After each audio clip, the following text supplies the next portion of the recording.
வணக்கம்.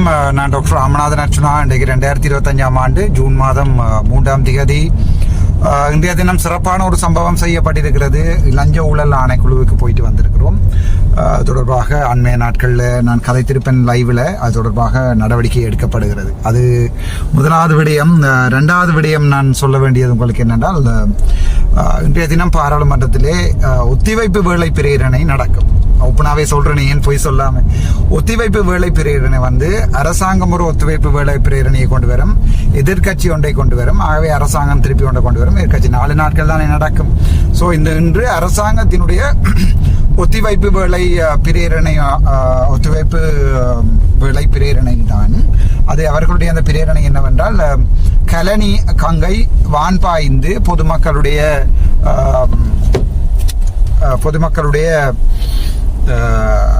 வீடுகளுக்குள்ளே கம்பத்திரன்னு சொல்வார்கள். அதாவது வெள்ள தண்ணி கலனி பிரதேசத்திலே வான்பாயிருந்ததால் அதுக்குரிய கட்டமைப்பு ஒன்றை நிறுவ வேண்டும் என்பதுதான் அவர்களுடைய இந்த ஒத்திவைப்பு வேலை பிரேரணை. ஸோ அதுக்குள்ள கொண்டே பேரை போட்டு, ஏனென்றால் உங்களுக்கு தெரியும், பாராளுமன்றத்திலே கதைக்கிறது, எங்களுடைய மக்களுடைய பிரச்சனைகள் கதைப்பாக நேரம் எடுப்பது சரியான கஷ்டம். ஒரு 3 நிமிடம் 4 நிமிடம் எடுப்பது என்பது சரியான கஷ்டம். ஸோ அதுக்குள்ள பேரை போட்டு அதுக்குள்ள கொண்டு சார்பாக கதைக்கிற மாதிரி 2 வசனம் கதைத்து விட்டு, எங்களுடைய கிளிநொச்சியிலே அதே சார்பான விடயங்கள் நான் கதைச்சு கொண்டு போய்க்கலையே அப்படி டொபிக்க மாத்திட்டு போனான். அப்படி இருக்கிறதாங்க டிரான்ஸ்லேட் பண்ணிட்டாங்க. டிரான்ஸ்லேட் பண்ணி அங்க இருக்கிற சொன்னார், அந்த ஒத்திவைப்பு வேலை பிரேரணை தொடர்பாக கதைத்தால் நெல்லம் என்று எனக்கு இடையில் மறைத்து சொல்லப்பட்டது. நான் அப்போ திருப்பி கொண்டு மறுபடியும் அதிலே முடித்திருக்கிறேன். என்னென்றால், முக்கியமான பிரச்சனை இந்த இரணமாடு குளம் வான்பாய்கின்ற நேரங்களிலே வீட்டு வெள்ளங்கள் அந்த வெள்ளங்கள் வீடுகளுக்குள்ள போகின்ற முதலாவது பிரச்சனை. இரண்டாவது எங்களுடைய நல்லூர் உட்பட யாழ்ப்பாணத்திலே வடிகால் அமைப்புகள் இல்லாத ஒரு பிரச்சனை. இந்த 2 விடயங்கள் தொடர்பாகவும் இன்றைய தினம் பாராளுமன்றத்தில் கதைத்திருக்கிறேன். அதை இதோடு போடுகிறேன், நீங்கள் பார்க்கலாம். அது தவிர ஒரு சில பேர்களை சொல்லியும் கதைக்கப்பட்டிருக்கிறது, அதை நீங்கள் பார்க்கலாம். நன்றி, வணக்கம். டாக்டர் ராமநாதன்.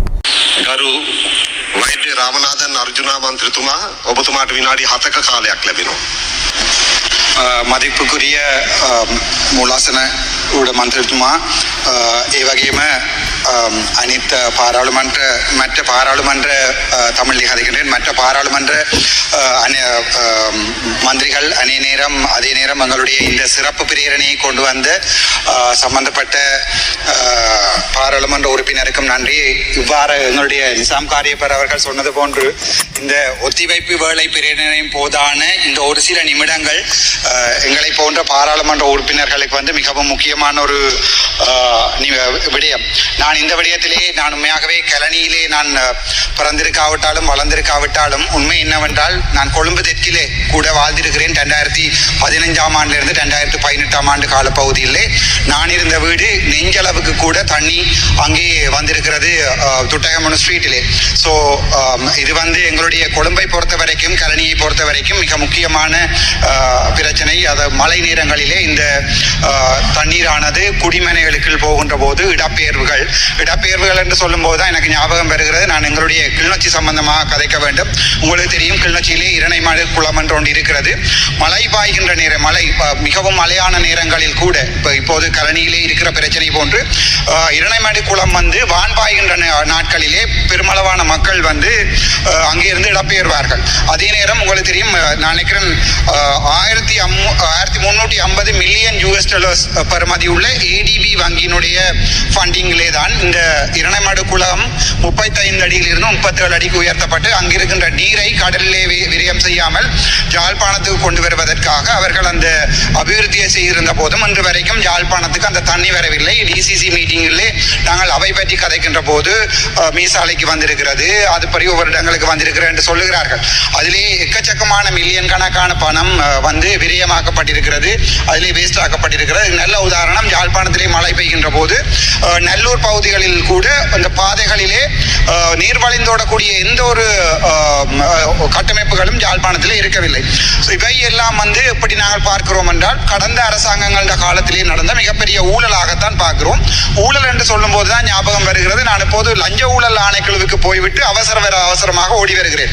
என்னென்றால், இந்த ஊழல் விடயமாக கதைக்கோணும். யாழ்ப்பாணத்தில் இருக்கின்ற ஆதார வைத்தியசாலையான தெளிப்பளை ஆதார வைத்தியசாலையிலே இப்போது கிட்டத்தட்ட 30 மில்லியன் பெறுமதியான பணம் ஒரு டாக்டர் எஸ் அவருடைய பெயர் வந்து ஒரு ஒன்காலஜி கன்சல்டன்ட், பெயர் சொல்லுவது அவ்வளவு நல்லதில்லை, தன்னுடைய சொந்த பணமாக அந்த வைத்திய அதிகாரிக்கு தெரியாமல் அந்த 30 மில்லியன் பெறுமதியான பணத்தை கேன்சர் வைத்தியசாலைக்கு கிருஷாந்தி டாக்டர் அந்த பணத்தை வந்து அவர் எடுத்து தன்னுடைய சொந்த பணமாக பாவித்து வடக்கு மாகாணத்திலே அவர் தன்னுடைய விருப்பத்துக்கு ஏற்ற மாதிரி அந்த வைத்தியசாலையை வந்து அவர்கள் தங்களுடைய விருப்பத்துக்கு ஏற்ற மாதிரி நிர்வகிக்கிறார்கள். சுகாதார அமைச்சிலே அந்த எந்த அனுமதியும் பெறவில்லை.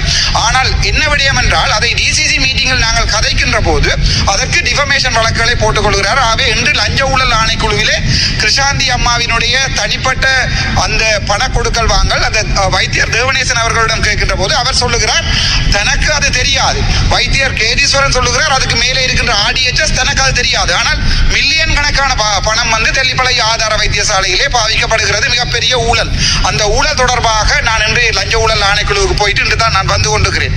இப்போது நான் அந்த ஊழல் போது இன்னொரு விடயத்தை சொல்லணும். அண்மையிலே மம மே தவஸ் කීපයකට කලින් ගියා අනුරාධපුර මේ මගේස්ත්‍රාට මගේ අර ලයිට් සිග්නල් කේස් එකකට ගියා.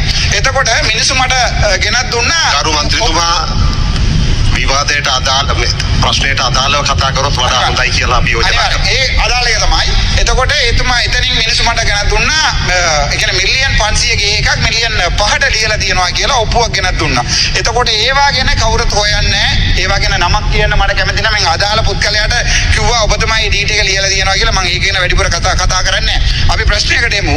එතකොට நான் சொல்லுகிறேன் என்றால் இப்போது எங்க வடக்கு மாகாணத்திலே இருக்கின்ற நீர் வடிகால்கள் அல்லது வந்து இரணைமட குளத்திலே இருக்கின்ற அந்த தண்ணீர் அமைப்புகள் மழை பெய்கின்ற போது அதாவது வந்து எங்களுடைய ஒரு மழை பெய்து வான் பாய்கின்ற போது கிளிநொச்சி மக்கள் மிகவும் பாதிக்கப்படுகிறார்கள்.